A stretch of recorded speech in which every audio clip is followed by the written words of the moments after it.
Faith naman. Faith kasi, ayan na, di ba? Ikaw ang third party ka, ikaw ang kaagaw. At talagang teaser pa lang sinampal mo na agad si... So, Oo nga. first question ko, kumusta yung experience working with Barbie and David? Na alam naman natin kung gaano ka-popular ngayon. Second, ready ka na ba? Ay, saan to? Sa mangyayari sa'yo, sa tweet, sa X, sa social media, alam na natin. Ano po? Ready ka na ba? Sa mga pambabash, Yes. mga tao. Well, first of all, sobrang blessed ako to be able to work with Barbie and David. Kasi po, sa anak ni Waray versus anak ni Biday, dapat po magkaka-work kami ni Barbie doon. Pero sa kasamang palad, dahil po nagkaroon ng pandemic, so may mga changes sa story. So ngayon, na natuloy yung project, ay hindi niyo po talaga alam kung gaano ako ka-fan ni Barbie Fortesa, sa totoo lang. Nung nakaupo po siya, bago mag-start ang eksena namin, sabi ko talaga, sino yung gwapo na yun? Hindi ko alam, si Barbie pala. Okay. So Kasi, totoo po talaga, bilang Carding, makikita mo bilang Dino, talagang yung essence ng pagiging lalaki, naramdaman ko. Kaya excited ako sa mga tao na makita nila yung ibang Barbie na yon. At kay David naman, syempre, happy ako to work with him. Kasi isa din siya sa mga nakasabay kong mag-workshop nung nagsistart pa lang ako sa GMA. And yun nga, ibang David yung nakita ko dito. Sa totoo lang guys, bossesan pa lang, ay, wala na. Taog na. Oo, kuhang-kuha yung boses, yung galaw, yung tindig. Iba talaga. Kaya it's something to watch out for other people at sa mga fans and supporters ng Barda. And yung about naman sa bashing, ako, wala akong pake. Basta kumikita ako, masaya ako. Okay, tama. Oo.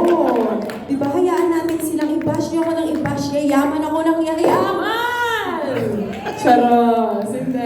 Hindi, syempre, yung pagbabash naman ng tao, it means na na-appreciate nila yung galit eh. Doon talaga, totoo po yan, di ba? Si Miss Jean, isang napaka-tanyag talaga na artista. And alam ko, nung una, may mga bashers talaga na dumating. Pero kami naman po, ginagawa lang naman namin yung trabaho namin. At para matuwa yung mga tao or magalit sila sa character ko bilang isang kontrabida, it means effective kung ano yung ginagawa ko. Kaya I'm very, very grateful sa GMA, sa Sparkle, kay Miss Joy, at saka si Direk Enzo Williams. Hindi niyo po alam kung gaano kalaking suporta ang ibinibigay niya sa aming lahat. Kaya ang sarap pumasok sa taping. More to come. Ay, Diyos ko, hindi ka pala kay David ililink, kay Barbie ka pala. May mga eksena kaming dalawa ni Dino, nakaabang-abang na kahit kaming dalawa din talaga. Ba't ako tumayo? Diba? Dito lang ako. Oo. Hindi, kaming dalawa ni Barbie na pag-uusapan na namin na paano ba natin ito gagawin. Kasi exciting siya. Thank you po. With anak ni Waray, anak ni Biday, right? So, makikita mo, as katulad nga sinabi ni Go, or TR, mahusay, once nasa tent kayo, kung ano-ano, chika-chika, ganyan. Pero once na magka-eksena kayo, makikita mo nag-iiba yung character niya. Nagta-transform siya sa character niya. At saka tama yung sinabi ni Miss Jean Garcia na talagang bigayan. I also give, hindi na niya kailangan kasi bata pa yan, artista na siya. So, ang dami na niya training. I was giving advice to Faye. Kasi last time nag-taping tayo, kami magkatabi. And of course, and she's willing, she's asking me, and I'm willing naman to give advice. Pag tinatanong, hindi naman ako yung, pag tinanong lang, I'm willing. So yun, noted po for acting. Kung paano makisabi ko sa kanya, kailangan kung talagang mahal mo ang trabaho mo, marunong kang makisama from the bottom, from the staff, sa mga crew, lahat. Marunong naman siya makisama. Kita ko, binibigyan niya ng pagkain yung mga crew, ganyan.